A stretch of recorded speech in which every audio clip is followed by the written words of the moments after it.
My son-in-law and his 25 relatives freeze as the HOA rep thunders. This was never your venue. Brittany's painted smile shatters, whispers ripple through the neighbors, and I tighten my grip on the suitcase by the door. She spits, "Say something!" But I choose silence, because I'm leaving, and they'll drown in the mess they created.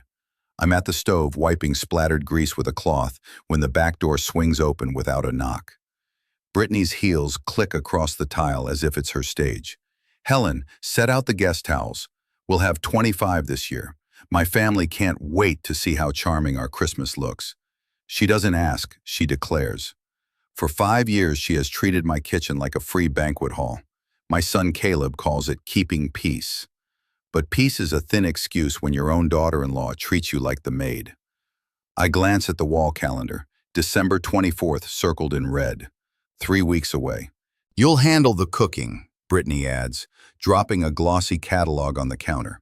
"It's tradition." I fold the rags slowly, pressing the crease flat. My voice comes steady. "Brittany, I won't be here for that." Her head snaps up. "Excuse me?" I said, "Perfect. I won't be here. Host it, clean it, manage it, because I'm done." For a moment, the kitchen hums only with the refrigerator motor. She recovers with a practiced smile that doesn't reach her eyes. "Oh, Helen, you're joking." I steady my hands on the counter. I'm not joking. I'm finished bowing in my own house. She steps closer, lowering her voice. "Caleb expects you to keep things in order. Don't embarrass him. My parents are used to elegance." "Then provide it yourself," I answer. The air turns sharp. She forces a grin, lips tight, as if a camera were on her. But her eyes flash, a warning. I catch sight of my old suitcase half hidden in the hallway corner. Its handle sticks out like a reminder. For years I ignored it. Tonight I imagine lifting it. My weariness crystallizes into resolve. I will not be invisible again. Brittany smooths her dress, mask back in place. She whispers as she turns to leave. "We'll discuss this later." But I already know the discussion is over. Her frozen smile lingers at the doorway as the December clock ticks toward change. The kettle shrieks just as Brittany barges into my kitchen, phone gripped like a weapon. Caleb trails her, his tie askew, looking like he'd rather be anywhere else. She doesn't bother with greetings. "Helen," she announces, tilting the screen toward me. "Care to explain this?" A parish video flickers. My voice cut mid-sentence. "I'll handle Christmas again this year." The clip ends abruptly, leaving me painted as the willing servant. Caleb exhales through his nose. "Mom, did you really say that?" I turn down the kettle, the hiss of steam fading. Calm hands, steady voice. "Play it again, Brittany. Let's savor every word." She hits replay, lips curling. "Proof," she declares. "Even Father Allen remembers." I reach into the drawer where I keep my charger. My phone rests there, screen warm. One tap, and the full video plays, clear as church bells. My smile, then my voice. "If I decide to, but not every year. We'll see." The corner shows a timestamp, December 24th, 2022, 7:45 p.m. The kitchen goes still. Caleb leans closer, frowning. "Looks unedited to me," he mutters. Brittany snaps, "Could be a glitch." "Or it could be context," I answer. Her heels click against tile as she paces. "Helen, don't be difficult. My family's counting on you. Caleb expects." "Then provide it yourself," I cut in. Caleb lifts a hand, peacemaker's instinct. "Mom, maybe Brittany misunderstood." "Misunderstood?" I point to the screen. "The truth is right here." Relief sharpens into steel. I've corrected the record with proof. Brittany forces her smile back into place. "Well, the family won't care about technicalities. They'll care that Christmas looks flawless." "Then you'd better start cooking." The words hang between us. Caleb shifts uneasily, eyes darting to the circled date on the wall calendar. 2 weeks until Christmas. Brittany slams her purse shut. "Fine. You win this round." She leans closer, whispers sharp enough to cut. "But I'll find another way." I say nothing. Instead, I picture the suitcase zipped under my bed. For years, it symbolized nothing more than trips I never took. Now, it waits like an ally. Brittany's frozen smile follows me as she turns toward the door, but her eyes promise war. Father Allen's office smells of lemon oil and old hymnals. The blinds cut the late light into thin gray bars across his desk, where a neat stack of papers sits clipped beneath a brass cross. On top is the parish volunteer roster, the header stamped in bold. December 24th, Christmas Eve dinner, 8 p.m. Brittany slides the stack forward with 2 fingers like a prosecutor. Here's the list, Father. Helen already committed. I put her down as hospitality chair so we could finalize vendors. I read the line. Crowley, Helen, hospitality chair. A looped signature that means to be mine but isn't. The pen pressure is wrong. The flourish at the G is theatrical. Mine is a quiet curl. Caleb hovers behind her, hands in his pockets. Mom, he says softly, maybe you did agree last year and forgot. It was hectic. I don't sit. I didn't sign this. Brittany's smile is lacquered on. It's always been our family's tradition, Father. Helen runs the kitchen beautifully. Everyone depends on her. Father Allen glances at me over his glasses. Mrs. Crowley?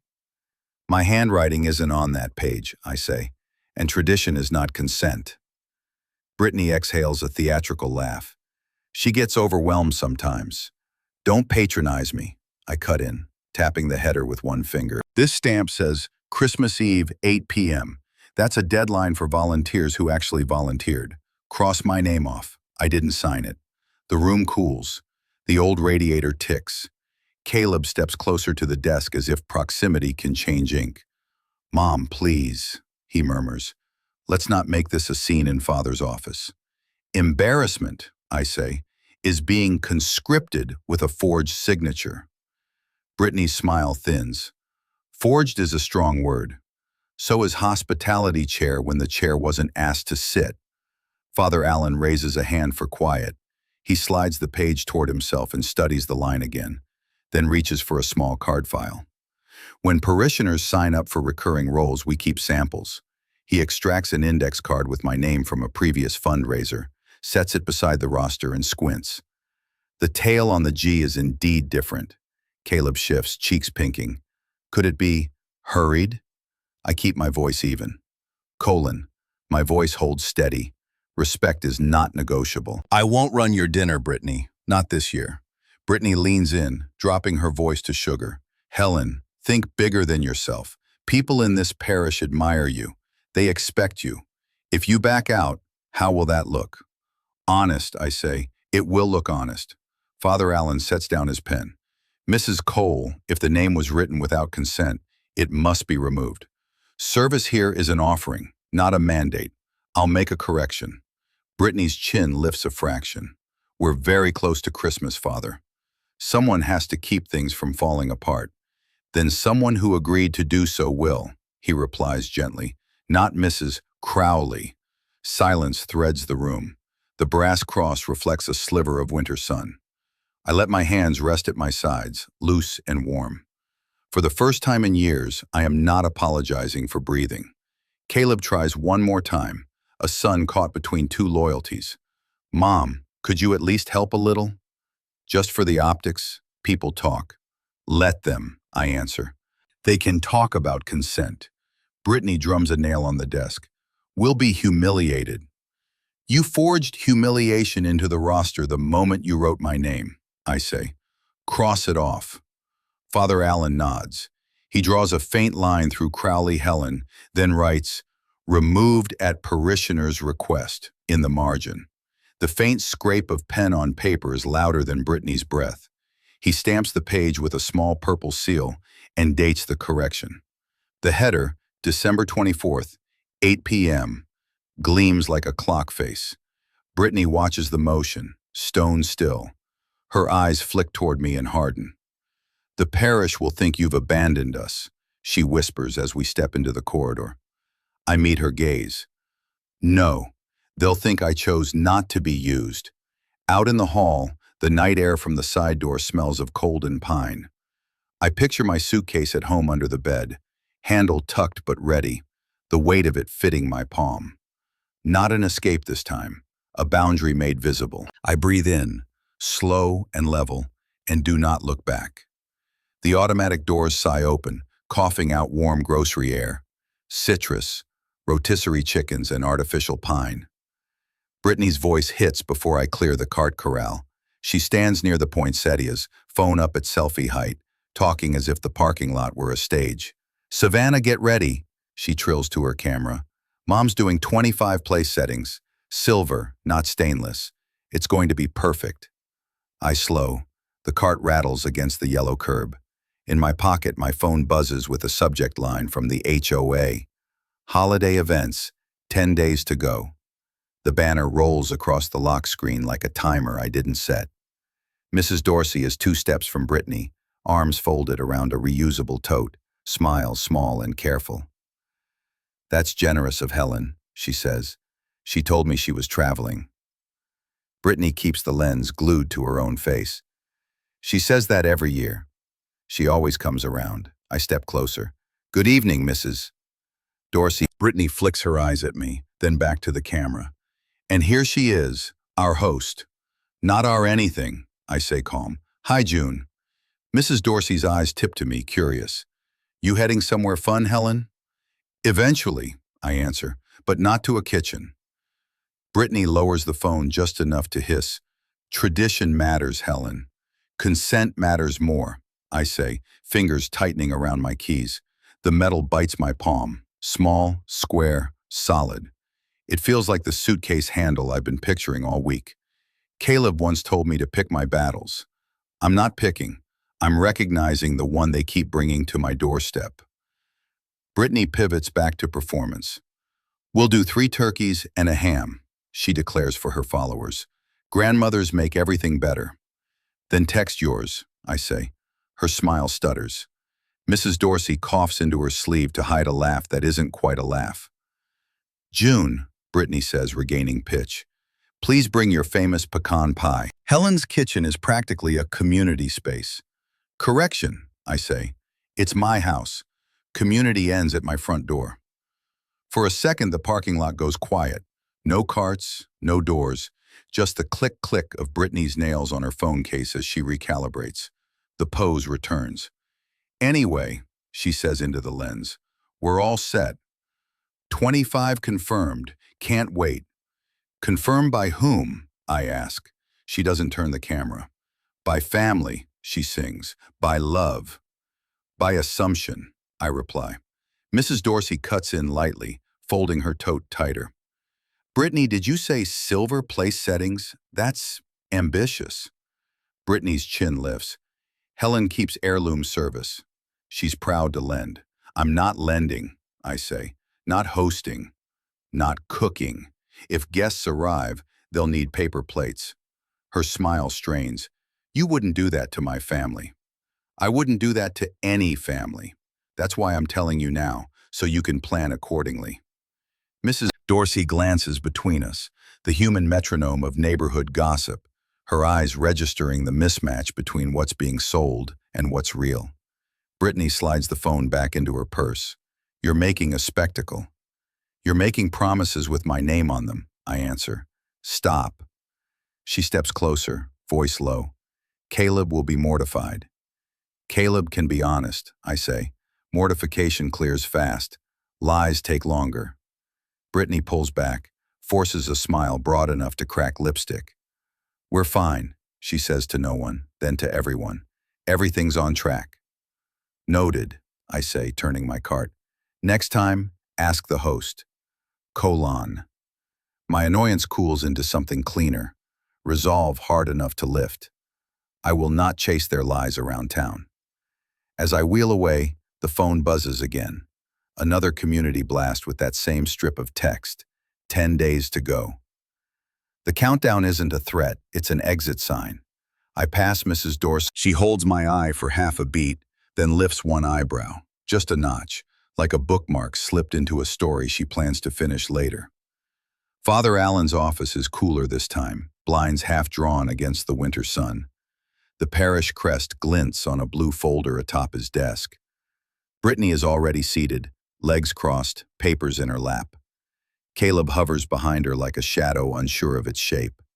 She lifts a sheet with a triumphant flick. "See, Father? The flyer has already gone to print. Helen's listed as hospitality chair. It's official now. The page is glossy, header stamped in bold. Parish Christmas Eve dinner, December 24th, 8 p.m. A purple seal presses through the corner. My name is there, neat and permanent as if authority itself wrote it. Caleb leans toward me, voice low. "Mom, maybe just let it slide this year." "No," I answer. "I won't be signed up by proxy." Brittany widens her eyes in false innocence. "Helen, it's harmless. People are expecting you." The flyer only confirms tradition. Tradition, I reply, is not a contract. Father Allen adjusts his collar. "Mrs. Cole, when was this flyer approved?" "Yesterday," she says quickly. "We needed something to circulate at Sunday Mass." I rest my house keys on the desk, tapping them once, steady. They sound heavier than metal, like a suitcase handle, reminding me of resolve. "Father," I say, "this is the second time my name has appeared without consent. Correct it." Brittany leans forward, her tone sugary. "Why make such a fuss? Everyone admires you. Your food makes Christmas whole." "My dignity makes it whole," I answer. "Respect is not a line others can write for me." Father Allen frowns, turning the flyer in his hands. "There are 9 days until the hall must be decorated. If Mrs. Crowley does not agree, she cannot be listed." Caleb clears his throat. "Mom, can't you compromise? Help with a dish? Just so Brittany's family doesn't feel..." "Caleb," I cut in, softer than I feel, "I raise you to know the difference between kindness and coercion. This is coercion." Brittany's smile tightens. "Do you want the parish to think you've abandoned them?" I take the flyer, fold it neatly once, then push it back across the desk. Ink doesn't make truth. Father Allen nods gravely. He scribbles a note in the margin. "Listing withdrawn at parishioner's request." The seal remains, but beside it my name is crossed in black. Brittany inhales sharply, words catching in her throat. Caleb looks at the floor. The radiator hisses like applause. I stand. "Thank you, Father. That will be all." Brittany's whisper follows me into the hall. "You can't keep this up forever." But the jangle of my keys in my hand says otherwise. The morning opens like a clean page, quiet, bright, mine. Sun strips across my kitchen table, catching the red circle around December 24th on my planner. Next to it, in a loop that isn't my handwriting, someone added, "Arrival 8 a.m.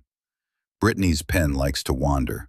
I set the planner flat and dial the cleaning service. The line clicks. A cheerful voice pours through. "Good morning, Mrs. Crowley. Just confirming 2 staff for next Friday. Holiday prep as usual?" "Not as usual," I say. "Cancel it." A pause, keyboard rain. "We can move you to the 23rd? Or a half day?" "No. Please cancel." Another click, a soft sigh. "All right, I'll mark it canceled." My laptop pings on cue. I open the email. Cancellation receipt. December 16th, 9:02 a.m. The timestamp is a small, perfect door closing. I forward the receipt to myself and to an archive folder labeled House, Proofs. Clean, simple, final. "Anything else, Mrs. Crowley?" "Yes," I say. "No future appointments unless I call." "Understood. Have a lovely holiday." "You too." When the line goes dead, the house expands. The hum of the refrigerator, the faint tick of the hallway clock, the soft whisper of my own breath. Sounds I didn't appreciate when I was scrubbing for an audience. I lock the back door, twist the bolt until the metal sings, and drop my keys into the ceramic bowl by the entry. Upstairs, I kneel and tug the suitcase from under the bed. Dust blooms, gray and harmless. I wipe the handle with an old t-shirt and stand it upright beside the bedroom door. For years, it waited like an apology. Today, it looks like a decision. Brittany's text lands with confetti balloons. "Helen, can't wait for your decorations. Mom's counting chairs, 25. A second text follows. Could you polish silver by Wednesday? You do it best. I type, number. I delete it. I type, schedule your own help. I delete that too. Silence is sharper. I put the phone face down. Downstairs again, I open the pantry, count what's mine, and what I'm willing to share. Spices I bought, tins I labeled, serving platters my mother left me. I wrap the heirloom china in towels and set the box on the highest shelf behind an old wreath. The pantry door closes with a soft click. I test the lock. It holds. The front doorbell rings once, then twice, impatient.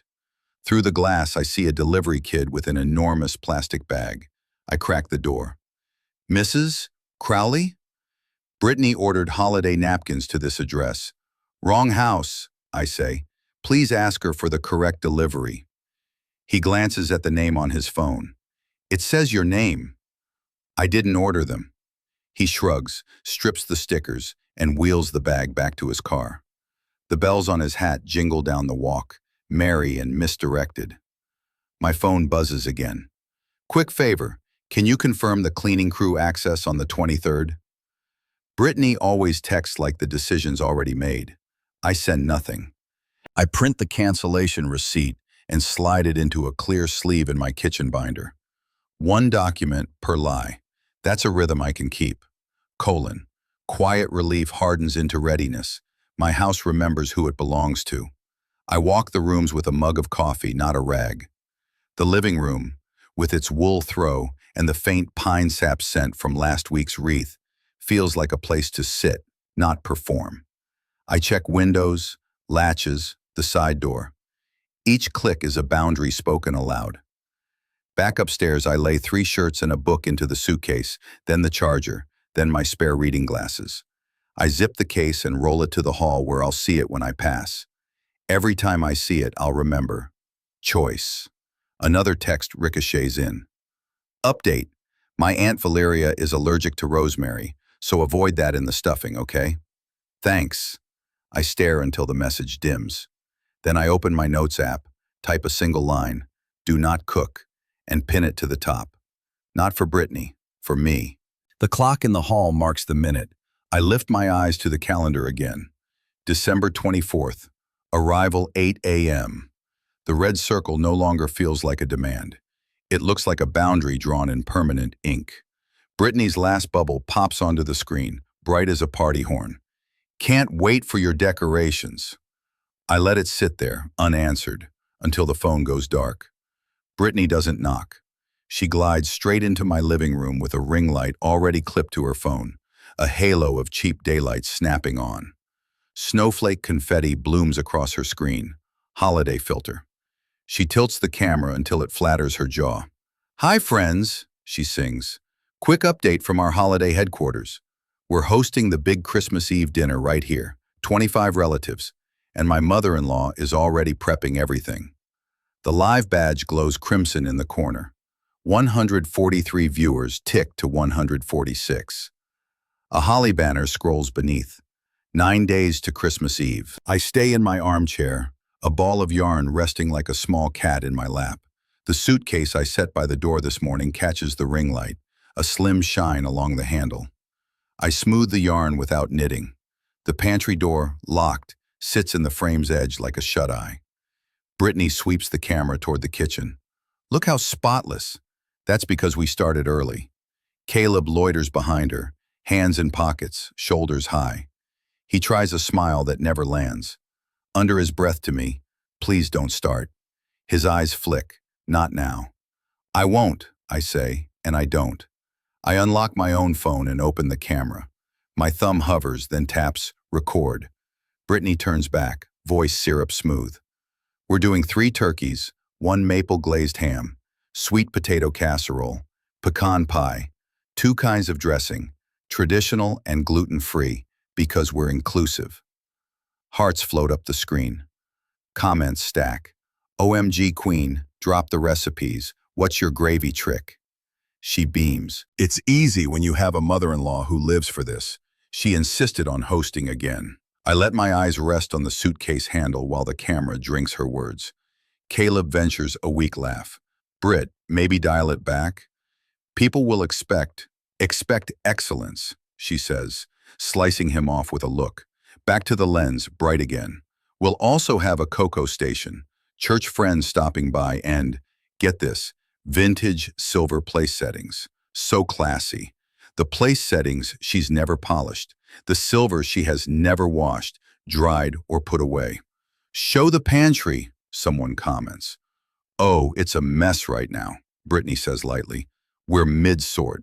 She keeps the camera wide of the pantry door, then flutters toward the dining room and points at the bare table, as if imagining flowers on it makes them real.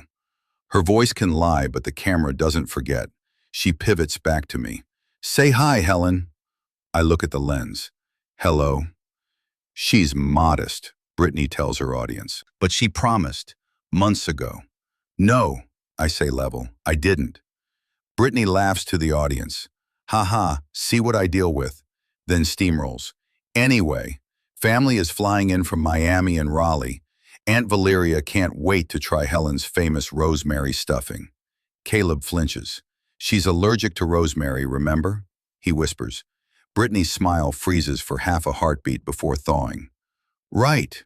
We'll do sage. See? So on top of things when Mom runs the kitchen. My phone captures the glitch, the freeze, the correction. The Mom runs the kitchen. The viewer count hits 158. A snowflake animation twirls. The banner still announces 9 days. People are asking for a menu, Brittany says. We'll post it tonight.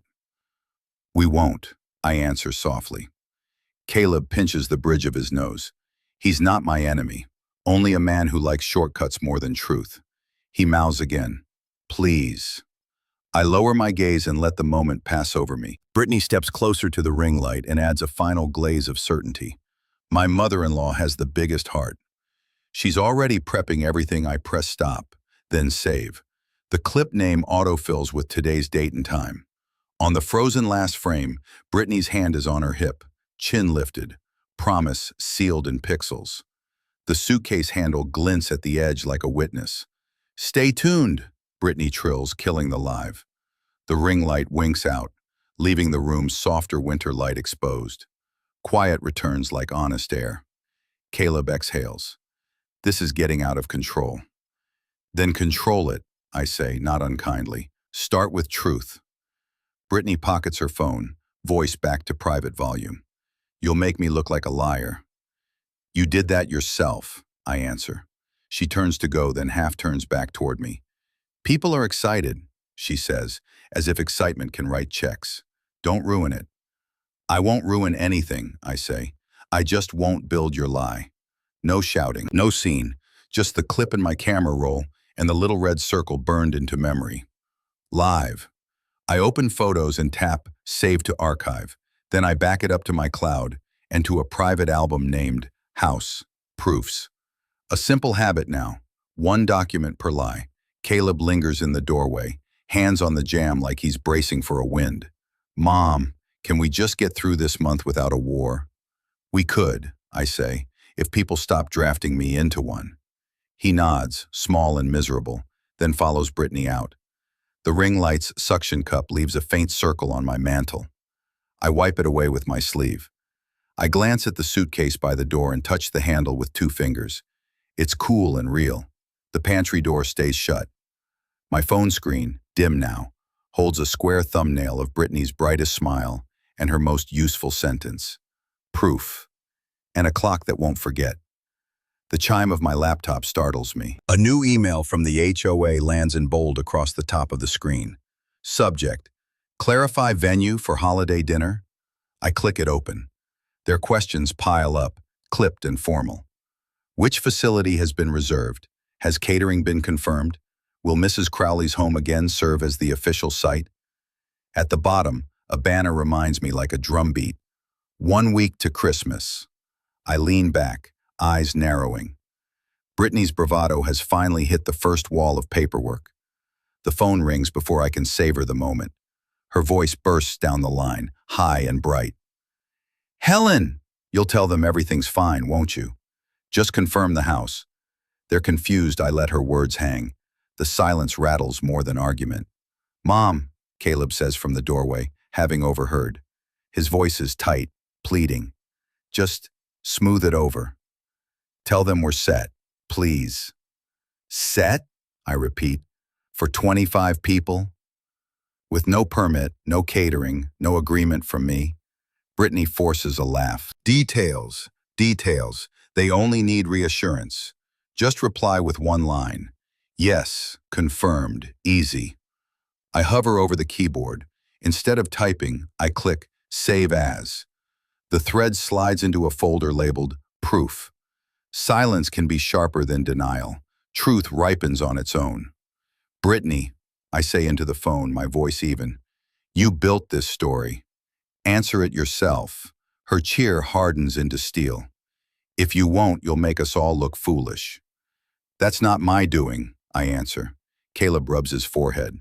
"Mom, come on. Don't let this blow up." I close the laptop with a soft click. The sound echoes in the quiet room. Behind me, the suitcase sits half-packed, a sleeve of clothes visible like a signal. This time, I'm prepared. The phone buzzes again. Another message from Brittany, but I don't answer. I've already archived what I need. On the screen, the HOA's subject line glows in my memory. "Clarify venue for holiday dinner?" The question no lie can hold shut for long. I prop my phone against the hotel lamp and open the live clip Caleb forwarded. Brittany, already in my kitchen, walking her audience toward the pantry like a magician to a hat. The frame jitters. Someone's cousin keeps bumping her elbow. A banner in the corner of the group text reads, "2 days until Christmas Eve dinner." "Okay, team," Brittany chirps, breath bright. "Supplies are right here." She wraps her hand around the pantry knob. My lock holds. The camera closes on the handle, metal bright as a tooth. She tugs. The door refuses. 1 second," she says, fishing in her purse. Keys jingle. She tries one, then another. The handle clicks but doesn't give. She laughs too loudly. "We, reorganized." Alejandro's voice drifts in from off-screen, low and polite. "May we see the turkey?" Caleb edges into the frame, rubbing his jaw. "We'll figure it out. Travel delays." Valeria steps by with the efficient calm of someone who runs offices. "I brought spice blends, dear. Just show me the fridge so we can start brining." The camera swings to the refrigerator. Shelves glare back like a blank page. Condiments, a jar with 3 olives, a lemon that's seen better years. No turkeys, no hams, no anything. Brittany pushes a laugh up her throat. "We keep the good stuff in the garage fridge." Alejandro, "Great, let's see it." Caleb shoots Brittany a look. "Don't." She barrels on. "But the garage is being refloored." A beat of silence nobody believes. "Open the pantry," Valeria says, voice still kind. Brittany tries the lock again. The camera catches a tight close-up. My silver latch, my choice. The key fails with a small, honest clink. Justice can be quiet, a door that won't open. From the audio edge, a younger relative whispers, not meaning to be heard, "Where's the food?" I lift my own phone and record my screen for 10 seconds, then pause on the still where the lock fills the frame. I save it to the same album as the HOA email and the live stream. House, proofs. Caleb murmurs, "Britt, stop, please." She hisses back, forgetting the mic. "Helen did this on purpose." He flinches under the relative stares. "She told us." "You didn't listen." Alejandro clears his throat. "So, no turkey, no ham, no sides." "Of course there are," Brittany says, breathless now. "They're at the store." "Pickup. Confirmation?" Valeria asks gently. "I can help." Brittany blinks. "It's a friend's restaurant." Verbal. I whisper into the quiet of my hotel room, to no one but myself. Locks remember, what lies forget. On screen, Brittany plants herself in front of the pantry like a guard and stretches her smile wide enough to crack. "We're fine," she declares, and the word fine lands like an empty tray. Caleb lowers his eyes. The camera drifts back to the handle, silver, unmoved, before someone fumbles to end the clip. I tap save, then set the phone down. In the hotel mirror behind me, my suitcase stands at attention, zipper teeth aligned, ready. By mid-afternoon, the driveway is a chessboard of rental sedans and pickup trucks, chrome blinking in the thin winter sun. Through my hotel window, I scroll the incoming photos like an X-ray of my own house. A cousin posts the porch, wreath crooked, no welcome table, extension cord trailing like an afterthought. Another shot catches the kitchen, bare counters, one cracked cookie tin, an unplugged stand mixer posing as progress. In the living room feed, Brittany stages herself near the tree, phone high, ring light clipped to the case. Half the string lights are out. The dead bulbs make a dark zipper up the artificial pine. She sweetens her voice. So excited. Tomorrow will be magical. We're just a little behind. Alejandro steps into frame, baritone unfiltered. Behind suggests something exists. Where are the trays, linens, the meats? Caleb lifts both hands, mediator reflex. We'll get it together.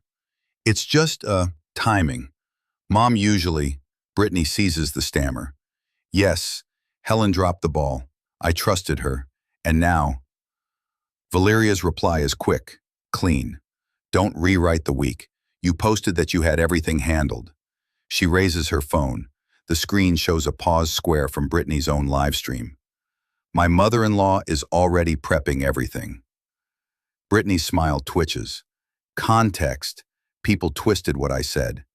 Alejandro not moving, not blinking. Then show receipts. The camera swings. Doors slam faintly in the background. Someone opens the refrigerator. Cold air ghosts into the mic. Condiments. A tired lemon. Lonely olives. No turkeys. No hams. Garage fridge, Brittany says, breath-catching. We reorganized. Great, Alejandro answers. Open it. A distant relative tries the garage door. The sound returns, locked. Back to the kitchen. Caleb reaches for the pantry knob. The handle clacks, stubborn. He tries a key, then another. The metal reports what words won't. No.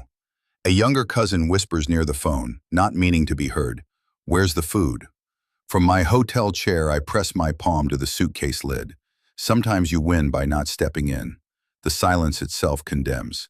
I take a quiet breath and keep scrolling. The family group chat dings like a metronome. Pickups? Valeria asks, still kind. If catering is scheduled, we can get in line now. Brittany swallows. It's through a friend's restaurant. Verbal agreement. Alejandro angles his shoulders, making the room smaller around her. Which restaurant? What's the order number? Caleb tries again, voice thinning. Could we not do this right now? We can DoorDash a few trays, buy time. Aunt B off camera. For 25? The living room feed jolts as someone sets a phone on the console. The lock screen faces up. 1 day until Christmas Eve. The countdown owns the frame for a beat before someone snatches it back. Brittany aims for confidence, misses by an inch. You're acting like I lied. I didn't lie. Plans shifted. Plans require existence, Alejandro says. He gestures to the emptiness. Show us proof they ever existed. Caleb looks at his shoes. Britt, did you actually book anything? She rounds on him, stage voice dropping to a hiss the mic still catches. Whose side are you on? He flinches under the relative's stare. Truths. He glances toward the pantry, then to the half-lit tree. We have 1 day.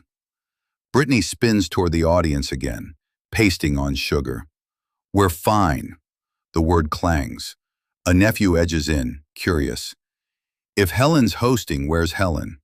Travel, Brittany says too fast. She'll be back to... She told us she wouldn't.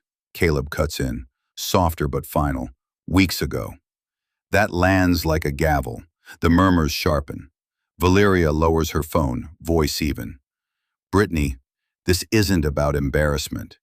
It's logistics. 25 guests, food safety, chairs. Exactly, Alejandro says, stepping closer, kind enough to be blunt. No more stories, no more filters. He holds out an open palm, steady as a promise. Show us the receipts, or stop lying. Brittany freezes, breath shallow, the ring light reflected as a harsh halo in her eyes. Around her, conversations cease being chatter and become verdicts, the sound of people recalculating trust. In my hotel room, I lift my hand from the suitcase and let the quiet hold. I don't type. I don't call. I just let the final sentence of the video sit on screen like handwriting you can't erase. The hotel heat kicks on with a hollow thump, then settles into a steady hush. I sit on the edge of the bed with my suitcase by the door, handle facing out like a small flag planted in carpet. On my phone, the family thread pings in anxious bursts. Casserole emojis, a photo of my empty serving cart, a stray question mark from a cousin who never uses punctuation. Brittany calls. No hello. Problem solved if we just get food delivered. You know the catering places. Call them. Use your name. Use yours, I say. Behind her, I can hear the clatter of my kitchen drawers. The sound is frantic, a search for tools to build something from air. Caleb's voice floats in. Britt, maybe keep it low. People can hear. I need solutions, she hisses. Helen, help us. You planned a feast with air, I answer. Air can't be plated. Caleb jumps onto the line, breath quick. Mom, I'm begging, just one call. A tray or two buys us time. I slide a finger across my screen and open the Notes app. At the top is a pin line. Do not cook. Below it I type, do not rescue, and close the app. Their panic is noise. My calm is control. Fine, Brittany snaps. I'll call. Good, I say. Call. She hangs up. 30 seconds later, my phone lights again. Conference call. I can hear hold music, bright and tinny. A woman picks up, voice polite and precise. Thank you for calling Golden Plate Catering. This is Maya. Brittany's charm revs to maximum. Hi, Maya. Big family gathering tomorrow, 25 people. Turkey, ham, sides. We can pick up tonight or early morning. We're very flexible. Maya's smile is audible but unmoved. For the 24th? I'm so sorry, we closed bookings last week for Christmas Eve. We can refer you to... Wait, please, Brittany cuts in. I can pay extra. Caleb adds, thin voice over thin music. Even sandwich platters. Anything, Maya's words stay level. I wish I could help. Every slot is committed. Refrigeration and staffing are locked by health code. Brittany pivots. What about just the meats? I'll handle sides. We are at capacity, Maya repeats, kind without yielding. Brittany mutes the line. Her whisper punches through anyway. Helen, say something. I keep my voice low, even. Tell her you didn't book. Ask for referrals, then hang up and start telling the truth at home. The line clicks back from mute. Brittany tries sweet again. Could you, just this once, squeeze in a turkey? Maya doesn't sigh. She doesn't need to. We closed bookings last week for the 24th. Brittany thanks her, brittle as spun sugar. The call drops. Another chime. Brittany again. Video this time.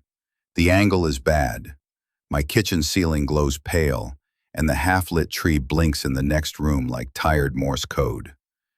Caleb's in frame, rubbing the back of his neck. We can do a grocery run, he says. Pie, deli trays, crackers. For 25? I ask. He closes his eyes.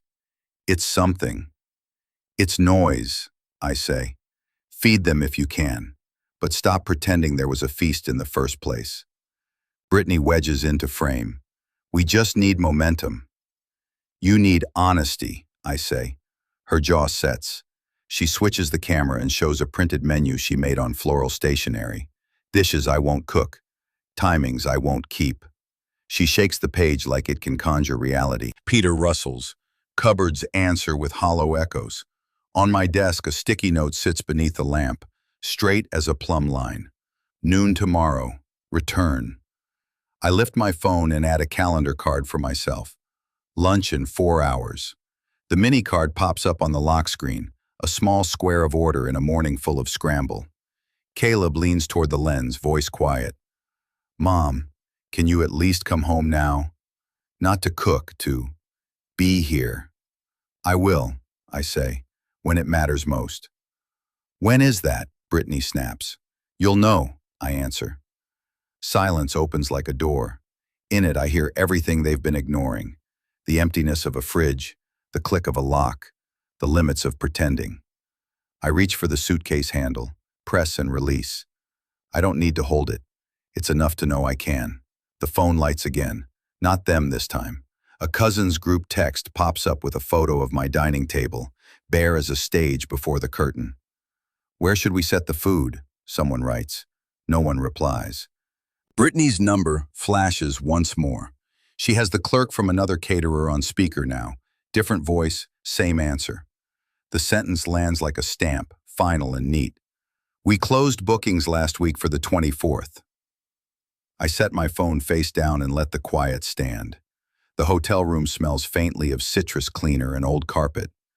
I set the suitcase upright against the wall and brush a thumb across the handle, lifting a faint line of dust. My laptop pings. An email banner slides into view like a small verdict, 36 hours to Christmas Eve. The phone rings. Unknown local number. I answer. Mrs. Crowley? Dana with the HOA. Quick clarification about the holiday dinner venue. Yes. Multiple posts list your home as the site. Our rules require head counts, parking overflow, and food safety plans for events over 15. She pauses, voice courteous but clipped. Can you confirm you are the host? No, I say, I am not. She exhales, as if a lever finally flipped. Understood. Then we'll reach the person making the claims and note your address is not the venue of record. Thank you. May we note that you declined in advance? You may note I never accepted, I say. A soft keyboard clatter. Logged. We'll follow up directly with Brittany Cole. Appropriate, I say. She offers a number if I need it. I write it on a sticky, and when we hang up, open my phone's recents and hit Save Call Log to my archive app. One document per lie, one record per truth. Before I set the phone down, a new call flashes in. Father Allen. I swipe. Mrs. Crowley, good afternoon. I have Brittany on the line as well. Of course he does. I'll keep it brief, he continues. We're finalizing Christmas Eve volunteers. Brittany breaks in, bright and desperate. Father, Helen told you she'd help. She always helps. I keep my tone even. Not this year. Mrs. Cole, Father Allen says gently, volunteering requires consent. Mrs. Crowley has withdrawn. Brittany's voice spikes. She's lying. She promised. Brittany, I say. I didn't. A beat of silence. I can hear paper on Father Allen's side, the tidy sound of order. Mrs. Cole, he says, we corrected the roster on Wednesday. I witnessed it. Caleb's voice edges in from somewhere on Brittany's speaker, small and tired. Britt, maybe stop. She's abandoning us, Brittany fires back. Everyone will blame. The parish, Father Allen says, calm and immovable, does not conscript people by blame. For the first time, I hear authority echo my own boundary. Brittany tries again, softer now, syrup over a crack. Father, she's good at this. The community expects her. Expectations, I say, are not signatures. The priest clears his throat. Mrs. Cole, you will need volunteers you actually have. The church hall can assist with tables and coffee. Beyond that, you must plan within your means. Brittany sputters. But the flyers will be updated, he replies. I'll make an announcement after Mass, clarifying roles. Caleb, barely above a whisper. Thank you, Father. Brittany's breath rushes against her mic. We'll look ridiculous. Better honest and small than grand and false, Father Allen says. Mrs. Crowley, anything further? Yes, I say. Please note I will be traveling. If I return briefly tomorrow, it will not be to cook. Noted. A chair scrapes on his end, the sound of decisions being set down. Then it's settled. Helen, you're excused. We'll adjust without you. The line clicks once, twice, and the call ends. Silence fills the room like clean air after a storm. I open my archive app, tag the priest's call entry, and back up both logs to house. Proofs. I look at the suitcase by the wall and let my hand rest on the handle only long enough to feel its weight. I don't need to grip it. It's enough to know I can. The morning air is knife cold when I roll my suitcase up the walk. Cars crowd the curb. Voices float from my porch, too bright for the hour. My phone lights as I step onto the mat. 8 a.m. in clean digits across the lock screen. Brittany yanks open the door before I knock, an apron already looped in her hand like a leash. Perfect timing. She beams to the relatives behind her. Mom's here. Caleb hovers over her shoulder, eyes tired. Alejandro and Valeria stand a few steps back, polite, alert. A cluster of cousins leans to see. Brittany thrusts the apron toward me. We need you in the kitchen, now. I set my suitcase upright in the foyer and take a breath. No. Her smile narrows. Don't do this. Caleb lifts both palms. Mom, just for today? Optics. Not optics, I say. Consent. Brittany tries to loop the apron over my head anyway. I catch it with one hand and lower it back to her. Host your choices. A cousin snorts. Someone murmurs, uh-oh. Brittany's cheeks streak pink. She pivots, phone out, going live in a single practice swipe. A ring light glow paints her face. Friends, she sings, we have a situation. My mother-in-law decided to abandon the family on Christmas Eve. Chat bubbles flare on her screen. Hearts, frowns, a mean little chorus of wow, and selfish. She angles the camera at me with a flourish. I keep my voice level. I told you I wouldn't host. Brittany widens the lens to capture the foyer crowd. You hear that? After promising for months, Alejandro steps into frame, mild but firm. What promise? We saw your video, not hers. Brittany steamrolls. She's always done it. Tradition matters. Tradition isn't a contract, I say, and you prepared nothing. Valeria glances toward the kitchen. There's no food, she says quietly, for the room more than the phone. Brittany's smile cracks. She stabs the apron in my direction again. Please, do something. Caleb leans close, whispering, Mom, just help a little. Stop the bleeding. Bleeding comes from cuts, I reply. I didn't swing the knife. Brittany's voice jumps a register. You're going to humiliate us. Truth is not humiliation, I answer. She thrusts the phone inches from my face. Tell everyone you're refusing. I look into the lens. I am refusing to be used. Comments pop faster, some scolding, some skeptical, a neighbor's name blinking in the flood. Brittany tilts the camera to show my suitcase. See? She came to leave. I came to say no where you kept saying yes for me, I say, colon. I won't trade my dignity for their timeline. Behind Brittany, a cousin whispers off camera. The stores are closed, and another adds. Not all, but the orders are. The panic is a thin whistle under the chatter. Caleb rubs his temple. Can we take this offline? You took it online, I tell Brittany, nodding at her phone. Own it. She forces a laugh for the audience. She's emotional. Ignore her. Then lower to me. Put the apron on. No. A beat. Then she aims for guilt. Father Allen will be disappointed. Alejandro answers before I can. Father Allen already clarified the roster. A cousin near the door mutters, So, we have pizza? The line gets a few guilty laughs and one honest groan. Brittany's eyes flash. You love Christmas, Helen. I love it enough not to fake it. She shifts tactics, stepping aside from the threshold as if a stage manager finding a better angle. Okay, she says to the camera, syrup returning. Poll time. Should Helen help anyway? Smash that heart if you think family comes first. Hearts spurt up the screen like a slot machine. I look past the phone to the foyer clock, minute hand kissing the 12. 8 a.m. again, echoed in brass and glass. The guests inside shuffle on bare floorboards. The kitchen smells like nothing.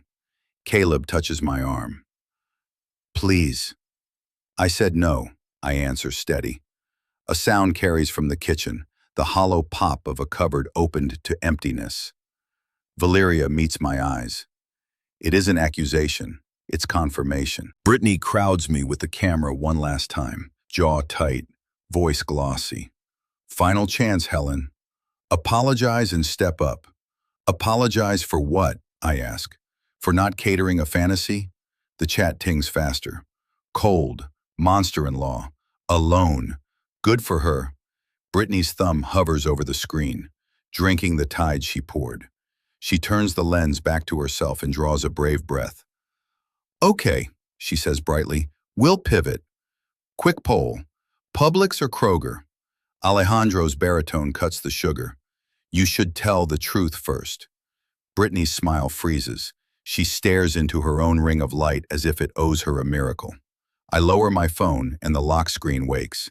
8 a.m. at the top, plain as a clock on a courthouse wall. The chat's noise keeps climbing. The relatives' voices fray. My suitcase stands where I planted it, black and certain. I step back over the threshold, not fleeing, simply not entering a job I never took. The camera follows, hungry. The frame freezes on the glow of my screen. 8 a.m.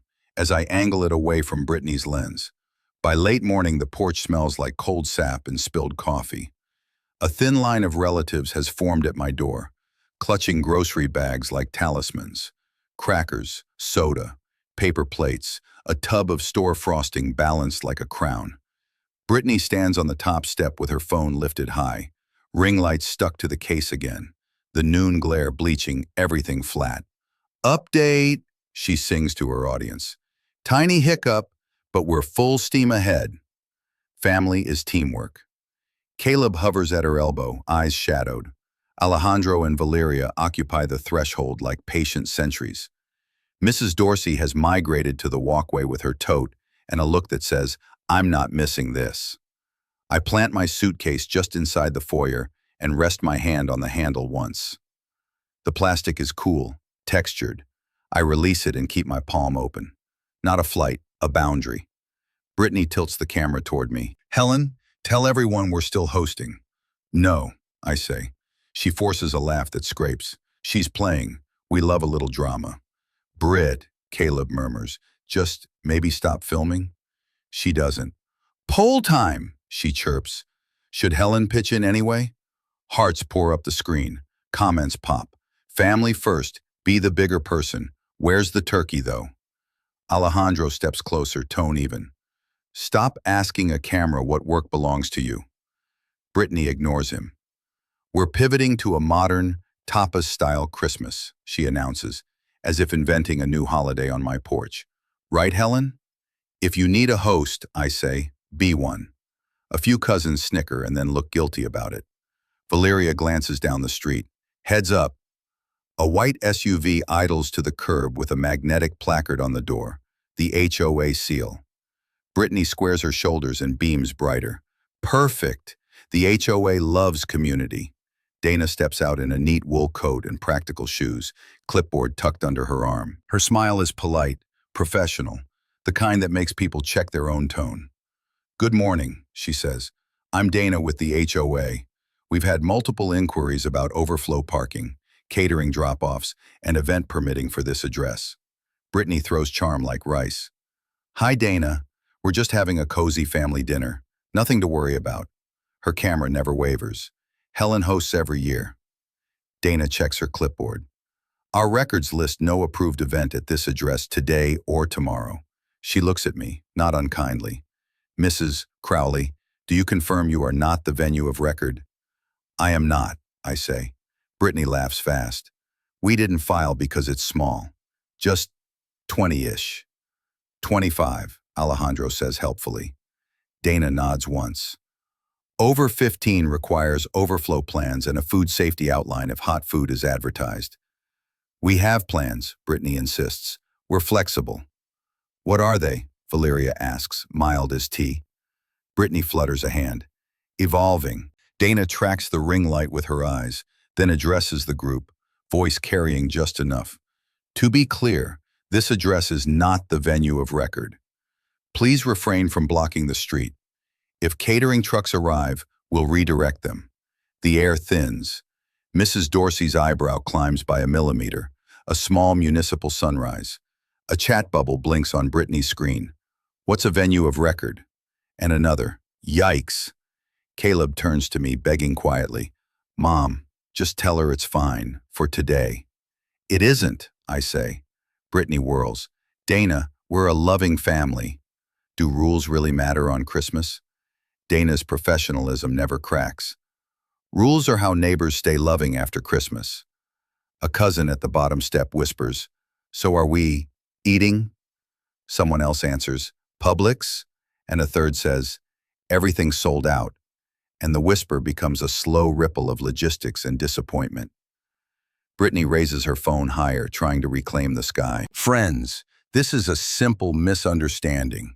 The HOA is just being formal. Dana checks her clipboard again. Formal is my job. She looks at me once more. Mrs. Crowley, anything you need from us? I'm all set, I say. Thank you. Brittany's voice drops, hot and close.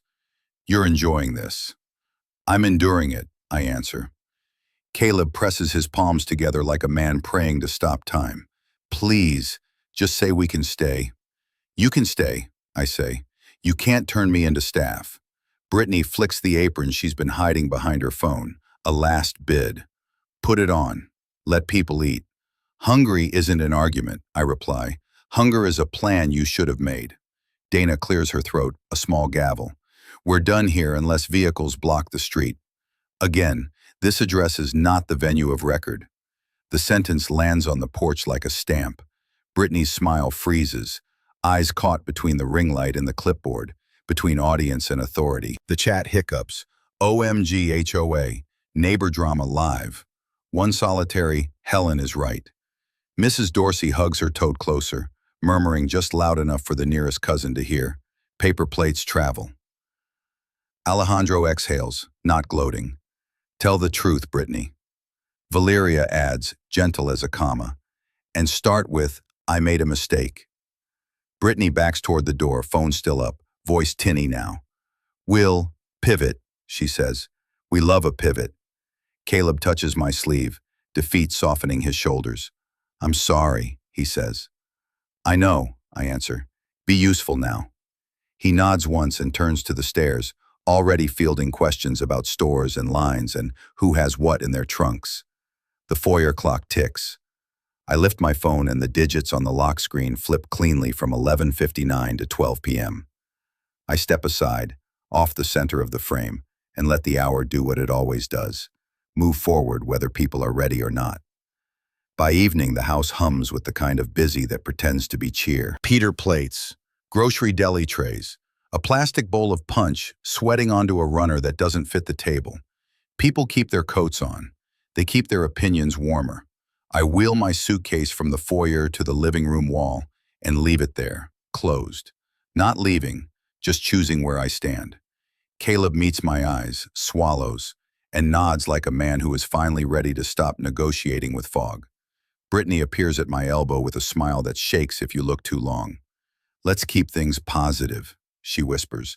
No need to rehash. Then don't rehash, I say. Tell the truth. She flinches, then turns toward the room, phone already in hand. Friends and family, Merry Christmas Eve. We pivoted, a modern, casual spread. Alejandro folds his arms, kind and unmovable. Valeria stands beside him, phone ready but not recording. Mrs. Dorsey hovers near the doorway with a tote and the quiet glee of a witness who didn't ask to be one. Dana from the HOA has stopped by, on patrol. Clipboard tucked like a shield. Father Allen steps in with a wool scarf and a pastoral smile that no longer grants exemptions. Caleb clears his throat. Before we eat, we need to settle something. His voice shakes once, then steadies. Let it play, Britt. Brittany's smile frosts over. Play what? My proof, I say. One file. Then you can all decide what to call it. She pivots back to me, low and panicked. Helen, don't do this. Optics. Optics are why we're here, I answer. I connect my phone to the TV with the short HDMI cable I slipped into my bag this afternoon. The screen wakes. 8 p.m. appears in the corner overlay at the playback bar. Clean, white digits that don't take sides. I mirror the single compiled clip. Brittany's hand flashes toward the remote. Caleb catches her wrist and, quietly, let it play. The first segment rolls. Brittany's live stream from last week, ring light haloing her. Her own voice, bright as frosting. We're hosting the big Christmas Eve dinner right here. My mother-in-law is already prepping everything. Comments float up the feed. The camera pans. The suitcase handle glints in frame like a small witness. Murmurs slip through the room. Alejandro. That's the post. Cut. Second segment. The pantry lock in crisp close-up. Keys fail. The handle refuses. A whisper from someone off camera. Where's the food? The fridge opens to nothing but condiments and a lonely lemon. Someone in this room laughs without wanting to. Cut. Final segment. The HOA email header. Subject line clean and unromantic. Clarify venue for holiday dinner? My archive tag flickers in the corner. The file name shows dates intact. The clip ends. No soundtrack. Truth doesn't need one. Winning is quiet. Truth standing without me raising my voice. Dana speaks first, professional to the bone. For the record, this address was not approved as the venue. Valeria lifts a hand like she's in court. The header matches what I saw earlier today. Father Allen, gentle but firm. And the parish does not assign service without consent. Brittany tries to smile and can't. This is selective. It doesn't show context. Alejandro's tone is a velvet hammer. Show the context. Show receipts. Caleb steps between us and faces his wife, palms open. Britt, I asked you all week. Did you book anything? Her voice lowers to a cornered whisper. I thought it would come together. It didn't, he says, and you blamed my mother. Brittany looks at the TV like it betrayed her. I just wanted it perfect. Perfect is honest, I say. Her eyes shine and then spill. She presses the heel of her hand to one cheek and leaves a small comet of mascara there. Don't make me apologize in front of everyone, she pleads. Alejandro doesn't move. We're already in front of everyone. Brittany turns to the room, to Dana, to Father Allen, to Mrs. Dorsey, and the relatives who brought crackers and hope, and then back to me. She swallows twice, like her throat forgot the skill of it. When she speaks, it is small and finally hers. I lied, she says. I'm sorry, Helen. The room exhales. Somewhere, a plastic fork snaps. I let the quiet hold for one beat longer. Then I give her the only line I brought to this night. Tonight isn't a crisis, Brittany. It's a mirror. I click the remote and the TV goes dark, the overlay clock winking out. The house is suddenly just a house. No soundtrack, no halo. Just people and paper plates and a story that quit pretending to be something else. I do not add comfort. I do not add cruelty. I add nothing. The house quiets the way a crowd does after a verdict. Paper plates stacked, cups in the bin, front room cleared of opinions. The tree blinks on half a string, a tired sentinel. I stand in the doorway and feel the shape of my home settle back into itself. My suitcase waits by the hall table, closed, the handle catching the lamplight like a thin line of steel.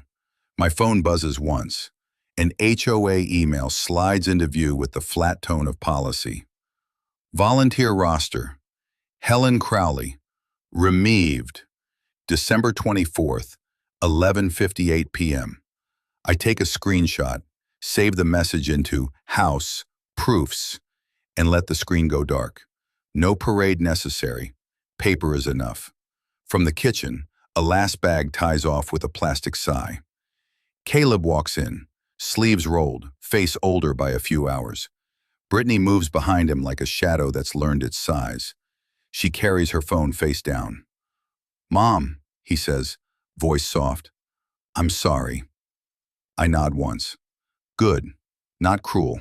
Accurate. He waits for more, then adds, I should have stopped it sooner. You can stop it now, I say, by listening. He gestures toward Brittany without looking at her. We'll listen. I step to the entry table and lay 3 index cards on the wood. Terms read better when they're visible. Here are my rules, I say, tapping each card in turn. 1. No one promises my labor. Not you, not the parish, not the HOA. 2. No unannounced visits.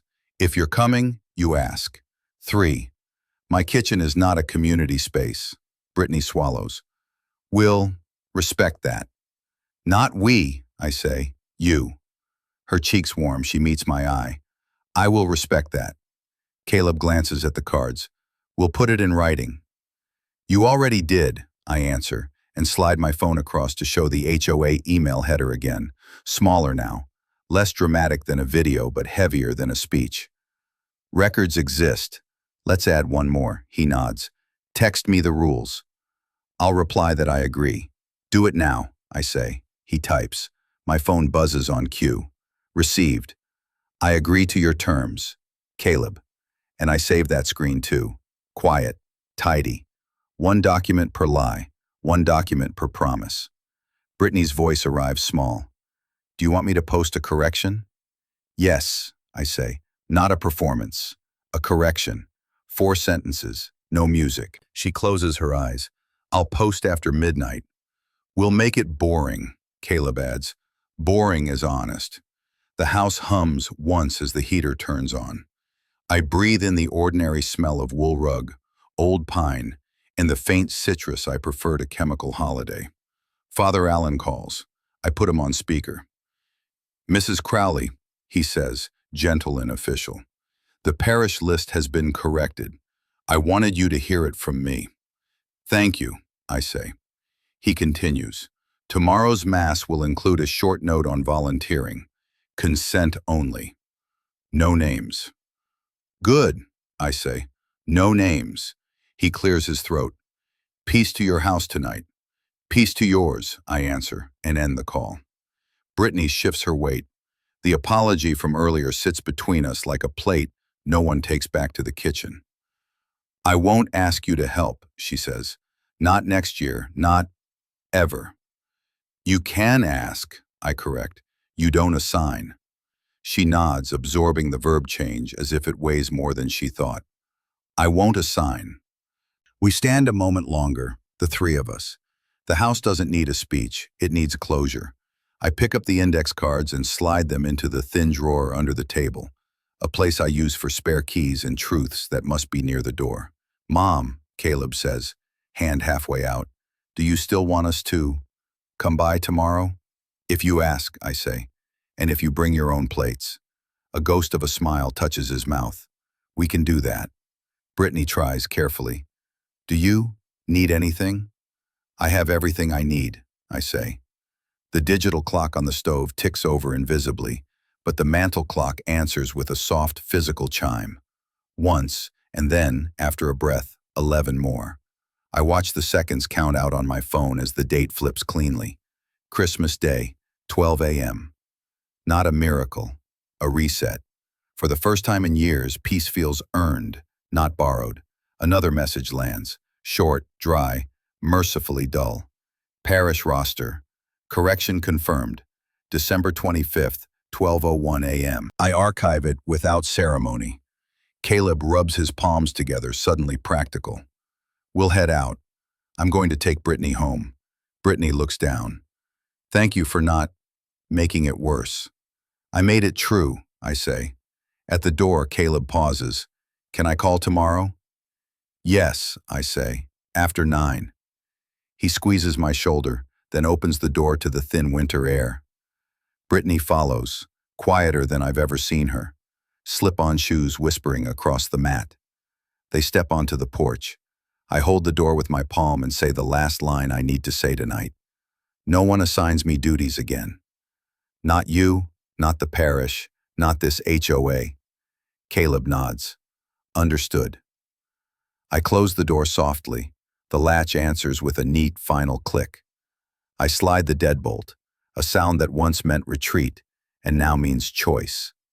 In the dim hall, the suitcase waits where I left it, handle a bright stitch in the dark. I don't move it. I don't need to. The house is mine, whether I travel or not. The quiet hours after Christmas Eve remind me that patience has its own rhythm, Slow, steady, certain.